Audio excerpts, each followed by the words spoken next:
2002 Road Trek. So it's, it's quite old. And it was fine, but you get 12 to 15 miles per gallon.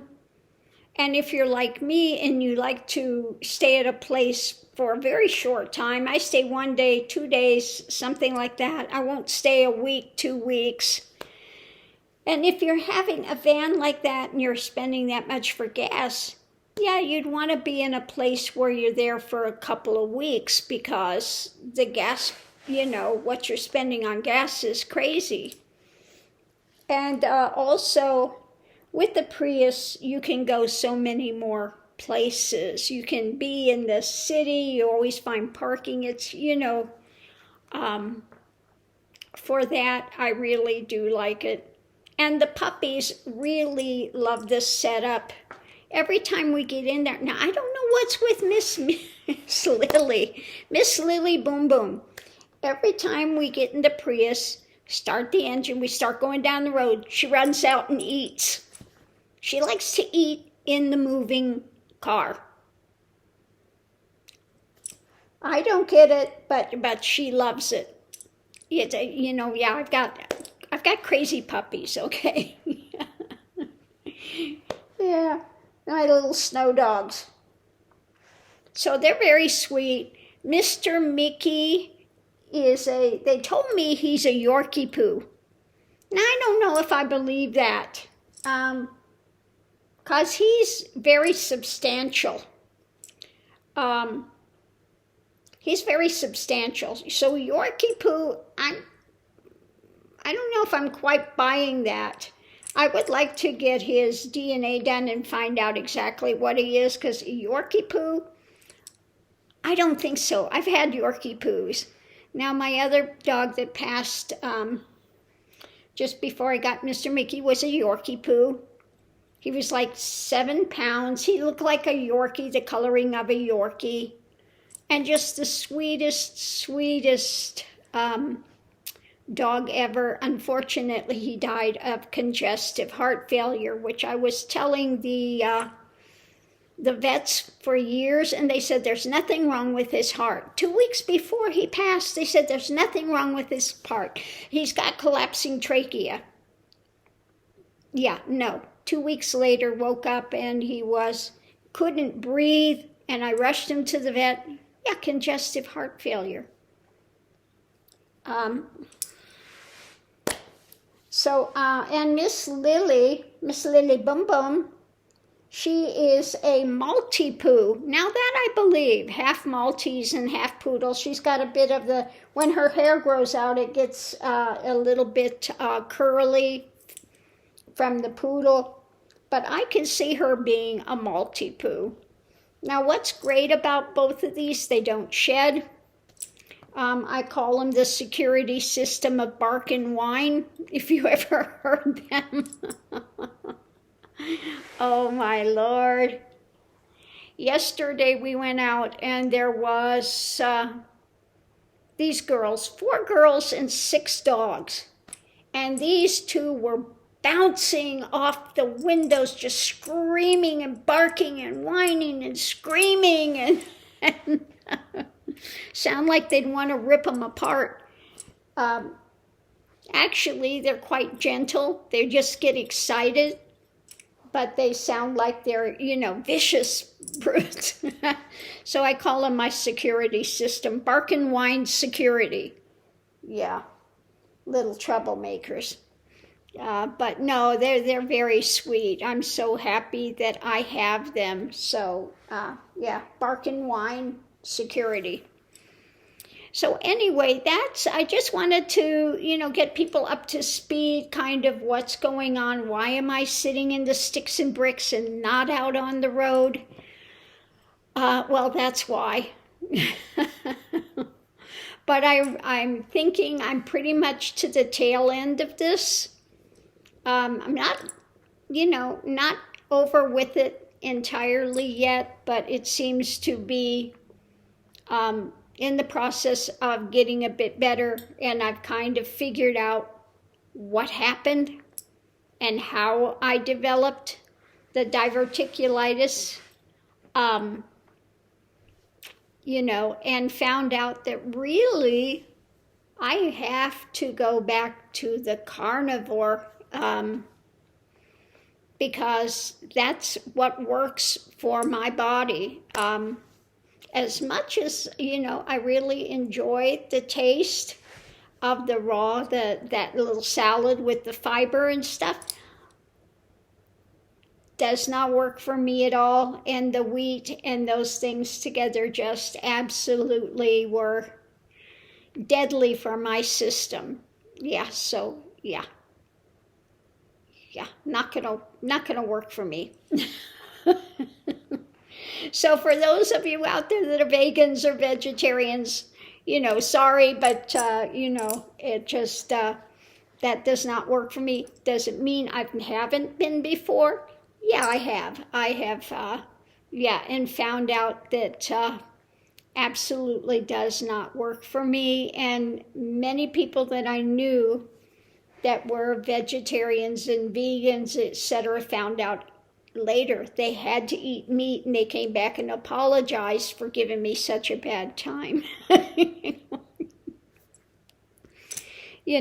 But each to their own. If it's working for you, fabulous.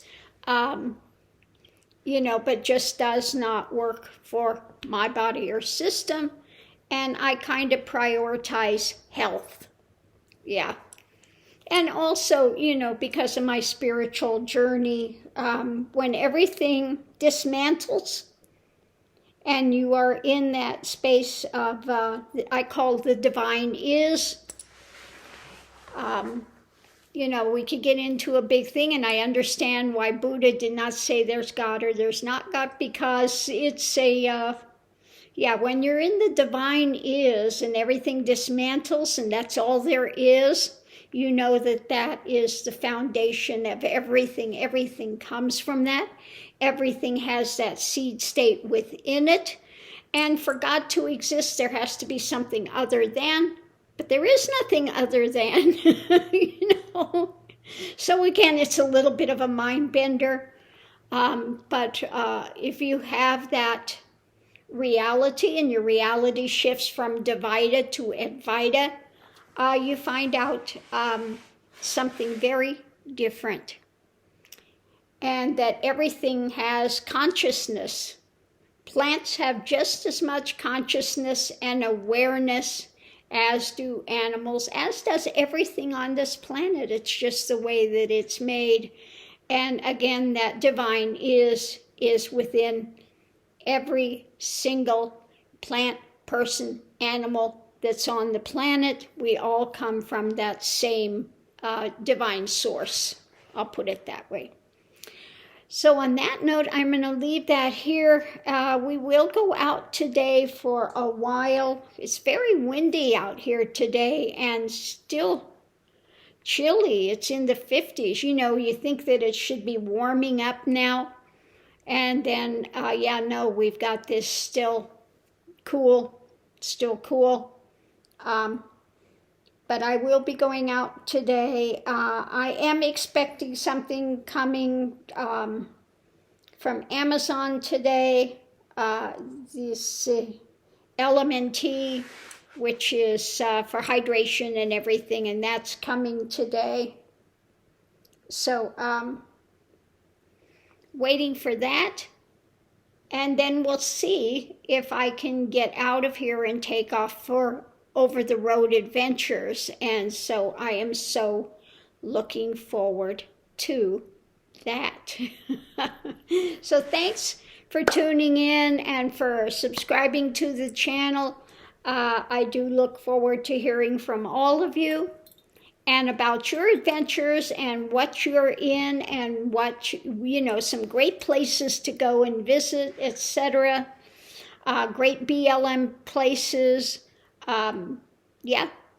Looking forward to exploring, and we'll see what takes place. Thanks.